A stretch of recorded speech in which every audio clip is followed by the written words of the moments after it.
If you want to understand the monetary system, the two most important concepts are: 1.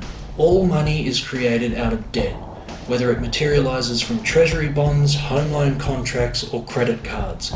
And 2. Interest is charged on virtually all loans, and the money needed to pay back the interest does not exist in the money supply because the principal amount loaned is the money supply. In other words, if all loans were to be repaid right now, there would not be $1 left in circulation, and a giant amount of money owed. So if you stop to think about what's real in the world, you would realise that money does not exist in nature, and debt doesn't even exist in the physical universe. Therefore, money is a belief system. It is an artificial resource, a man-made construct, which has been used to implement war, poverty, environmental damage, death and suffering. Another consequence of money and debt is bankruptcy. This is when a person, a business or a country is unable to continue to make interest repayments. Debt creates wage slaves.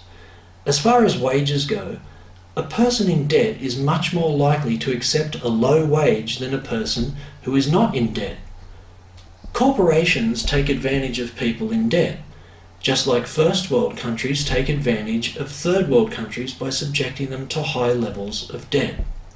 The World Bank and the International Monetary Fund, which mostly serve as proxies for transnational corporate interests, give gigantic loans to troubled countries at extremely high interest rates, and when these countries are deeply in debt and can no longer afford to pay, austerity measures are applied, corporations swoop in, set up sweatshops, take their natural resources, and generally enslave most of their already suffering population.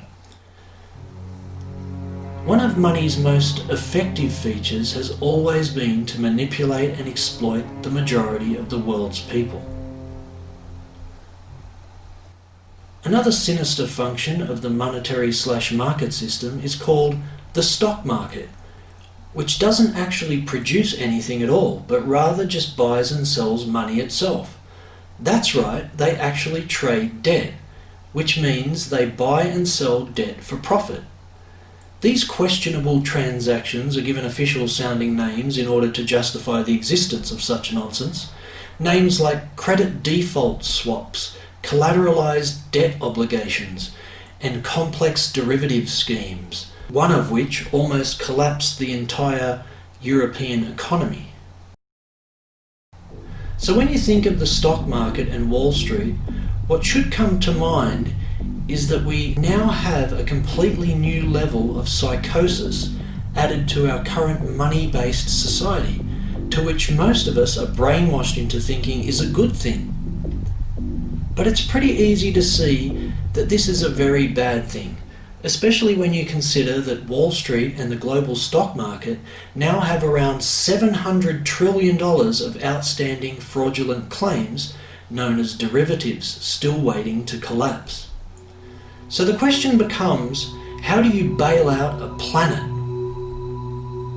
The most sensible thing that we should all be able to recognise throughout our journey coexisting with money is that we've come to the end of what positive things money can do for us as a species. Basically, this money game that we've invented is now threatening the well-being of billions of people. Massive job loss, tent cities, ever-increasing poverty, austerity measures, the decline of relevant education, child hunger and exploitation, rapidly rising levels of environmental damage, and the list goes on and on. Let me illustrate the unfairness of our money-based society. If I have $1 million to spare and I put it into a CD at 4% interest, I will make $40,000 a year with no social contribution whatsoever. However, if I am a so-called lower class person and have to take out loans to buy my car or home, I'm paying in interest, which, in abstraction, is paying that millionaire with the 4% CD. This stealing from the poor to pay the rich is a foundational, built-in aspect of the monetary system, which is a form of structural classism. Historically, social stratification has always been deemed unfair, but the plutocrat class's long-standing ownership of the mainstream media propagandizes and psychologically conditions us to accept it, which is why we now see 1% of the population owning 40% of the planet's wealth.